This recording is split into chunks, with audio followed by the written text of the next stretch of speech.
जळगाव जिल्ह्यातील पाचोरा शहर म्हणजे गजबजलेले शहर आणि रहदारीचे शहर म्हणून आता नावलौकिकला आले आहे। अर्थात रहदारी जशी सर्वत्र जाणवते तशी सर्वात जास्त ही रहदारी जाणवते ती म्हणजे पाचोरा शहरातील स्टेशन रोडवरील विश्वरत्न डॉक्टर बाबासाहेब आंबेडकर यांच्या पुतळ्यापासून ते मानसिंगका कॉर्नर पर्यंत। मानसिंगका कॉर्नर म्हणजे तसा जीव घेणा व अपघाताचे निमंत्रण देणारा आहेच नव्हे तर सतत या ठिकाणी अपघात होतच असतात। याला एकमेव कारण म्हणजे मानसिंगका कडून पाचोरा शहरात येताना असलेली चढ आणि डाव्या बाजूला दारू धुंद असलेले बेवडे, यामुळे प्रत्येक वाहनाचा त्यांना धक्का लागणे व वादविवाद निर्माण होणे हे नित्याचे झाले आहे। अर्थात या संदर्भात ठोस पावले उचलणे ही मागणी अनेक दिवसापासून आहे। नव्हे तर एकटी महिला शिवसेना मध्यवर्ती कार्यालयापासून तर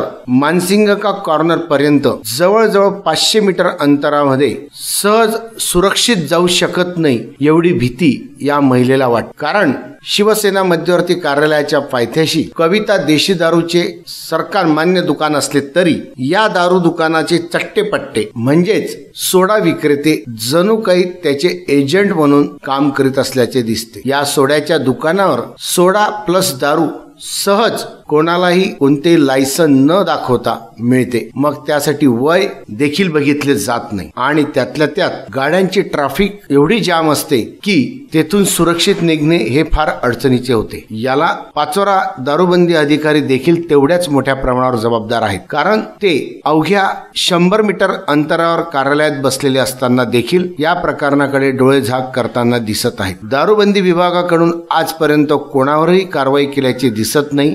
दारू दुकान उघडणे व बंद करणे हे शासनाच्या नियमाच्या वेळेनुसार नाही तर दारू दुकानदाराच्या मर्जीप्रमाणे असते। दारू दुकानदारांनी सर्व शासनाचे नियम हे धाब्यावर ठेवले आहेत, ते फक्त दारूबंदी अधिकाऱ्याच्या दुर्लक्ष धोरणामुळे। आणि त्यातल्या त्यात रिजानी ब्रँडी हाऊसने तर जणू काही अर्धा शिवाजी चौकच गाड्यांच्या पार्किंगसाठी खरेदी केला आहे असे दिसून येते। अर्थात रिजानी ब्रँडी हाऊस, कविता देशी दारू, सोड्याच्या दुकानांसमोरील अतिक्रमण याकडे पाचोरा नगरपालिकेचे अतिक्रमण अधिकारी यांचे विशेष आशीर्वाद सहज दिसून येतात। आज मात्र पाचोरा पोलीस प्रशासनाचे एपीआय सानप साहेब व त्यांच्या टीमने चक्क आपली पोलीस प्रशासनाची गाडीच रिजानी ब्रँडी हाऊस समोर लावली आणि परिसरातील सर्व अस्तव्यस्त उभे असलेल्या वाहनांवर कारवाई करण्यास सुरुवात केली। अर्थात ही भूमिका गेल्या 2 ते 3 दिवसापासून युद्ध पातळीवर पोलीस प्रशासनाने घेतली असली तरी